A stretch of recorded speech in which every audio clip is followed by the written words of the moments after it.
Hello guys, greetings from the land of cherry blossoms. Once again, this is Dudes and welcome to my channel.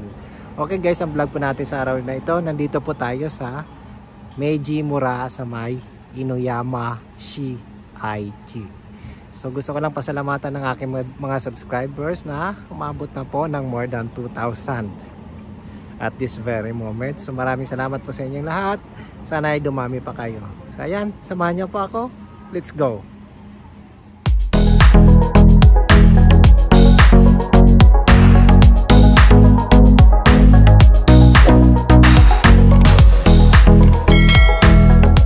Ito po yung bilihan ng ticket ha.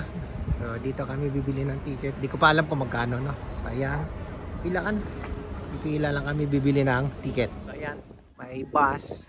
Sasakay ka ng tren papuntang Inuyama Meititsu ha. Tapos bababa ka doon, sasakay ka ng Meititsu bus ulit papuntang Meiji Mura. So ayan, ito yung kung paano kayo maka-access dito sa Meiji Mura. Okay? So ito na po yung sa loob ha. Ayan, ito yung pagpasok mo. So, iikot ka. Malaki to, kaya mapapagod ka talaga sa kakaikot dito. Okay? Samahan niyo ako. Yung sinasabi ko, pwede ka sumakay dyan sa bus na yan para makaikot. So, pero kami maglalakad. Mas gusto namin maglakad para ma-enjoy namin. Okay? So guys, may mga restaurant din dito ha. Nagugutom na kami kaya try namin dito. Kung open na sila. Ay, ano yan? Gyunikuten Daiten Daigyudong sigaw, hindi ko alam. So ayan guys, mag-iikot tayo, lakarin natin talaga to, lubos-lubusin natin yung pamamasyal natin dito. So ito kasi kaya nila tinawag na Meiji Mura to, pinreserve nila yung mga bagay, yung mga building noong panahon ng bagay Meiji Jidai. So ayan, magre-research ako mamaya kung ano ibig sabihin ng Meiji Jidai. Ay, ako. Ayan. Kaya ito tinawag nila na Meiji Mura ito, no? Okay? So ayan, eto hawak-hawak ko yung mapa. Para hindi kami maligaw, no? Binigyan talaga. Tapos tinanong kami doon sa may entrance kung ano ba, Nihongo, English or Chinese. Well, of course, I would prefer in English. Mahirapan pa akong magbasa ba, no? So, ayan. Oh.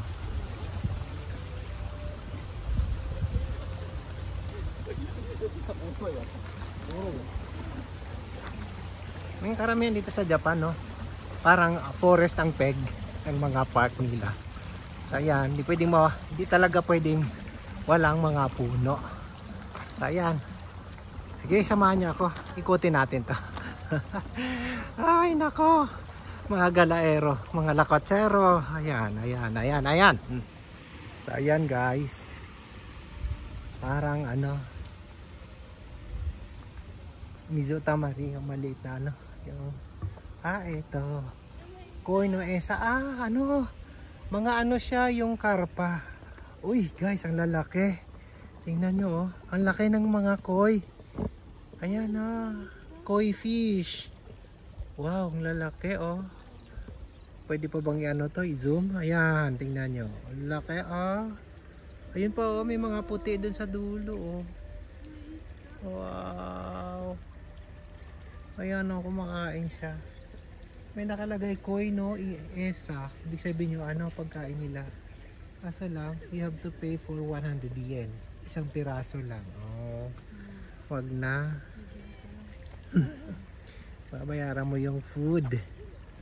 Okay, so let's go ahead and explore Meiji Mura. Ito guys, nakalagay Yohani Kyokai. So ano bang ibig sabihin ng Yohani? Johannes Church?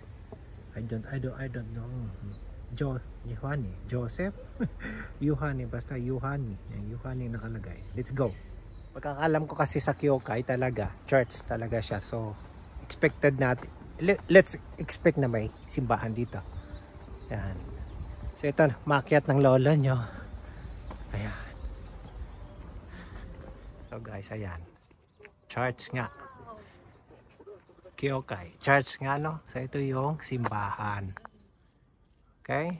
Close. Ayan. Close up. Okay? Pasok. Punta natin. Ayan. Ang ganda, diba? Ayan. Kunti natin.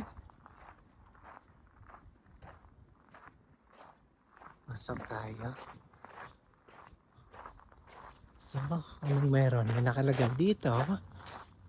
Egyo Jikang. From 10 ng umaga hanggang 4:30 ng hapon ang ano to?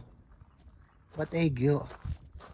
Okay, basahin natin. This is a church building belong to the Anglican Church in Japan, built by the American missionary and architect Reverend J.M. Gardiner. The first floor was used as a Sunday school and kindergarten, and the second for meetings of the parish people. Okay, ayan nakalagay na. The first floor was built of brick, the second of wood, and the roof was covered with copper plate. From this, we can see that Gardiner was well aware of the quake-prone character of the Japanese locality. So may nakasulat sa Chinese, sa Korean. So ayan, ito po yung ibig sabihin. St. John's St. John, Johannes, ba't Johannes? Ayan. Nawindang ang lolo nyo doon. So, dito tayo. Ciao. So, huwag na tayong pumasok kasi kailangan natin magubad ng sapatos. Ayoko. Okay? Okay. Dito tayo.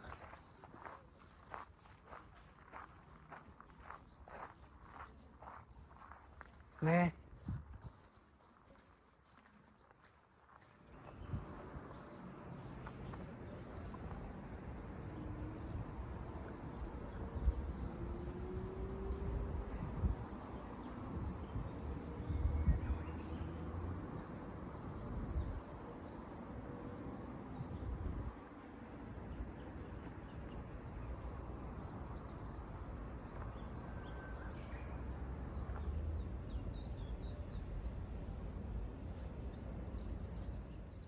So guys, ito yung mga buildings, no, ng mga yung panahon ng Meiji, no, Meiji era.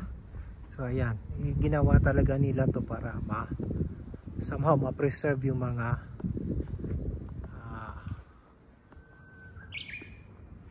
bagay nung Meiji era.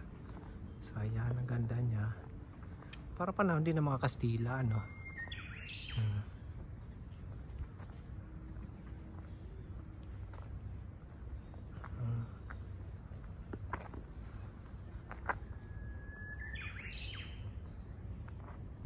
Ang tahimik ng paligid.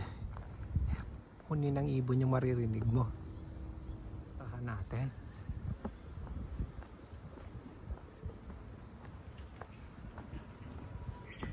Ito tayo. Wow, ayan yung sa loob.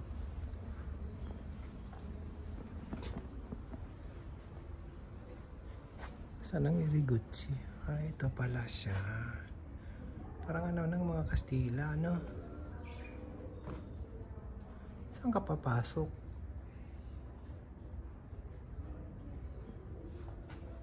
Dito pala yung entrance. Ayan. Kaso lang ano. Ayan guys, ito yung nasa loob.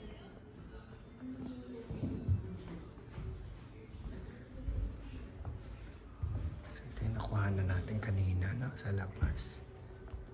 Ayan. Ito parang bedroom. Ayan. Wow. Ang gara.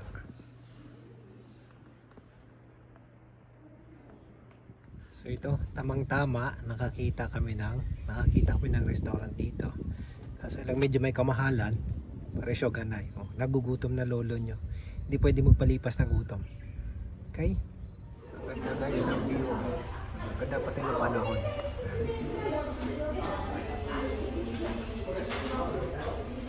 So ito guys yung aking lunch ngayon. Ito yung in-order ko kasi gusto ko talaga mahilig ako sa curry. Yan. Ito. Tara, let's eat na. Arat na, gutom na lolo nyo. Guys, ayan po yung restaurant na kinainan namin kanina. Pupunta lang tayo dito sa baba yung sa may ano. Yung view na sa may inupuan namin kanina. Ito yung sa ibaba noon. Tapos akyat ulit tayo dun mamaya. Ganda ng tunog ng huni ng ibon. Ayan, ito siya oh. Oh, di ba? Ang gara. Oh, di ba?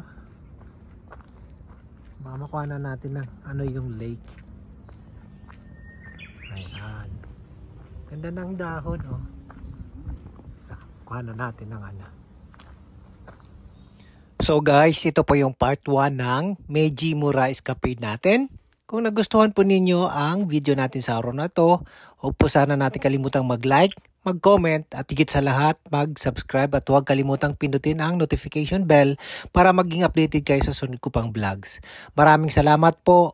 Domo arigato gozaimashita.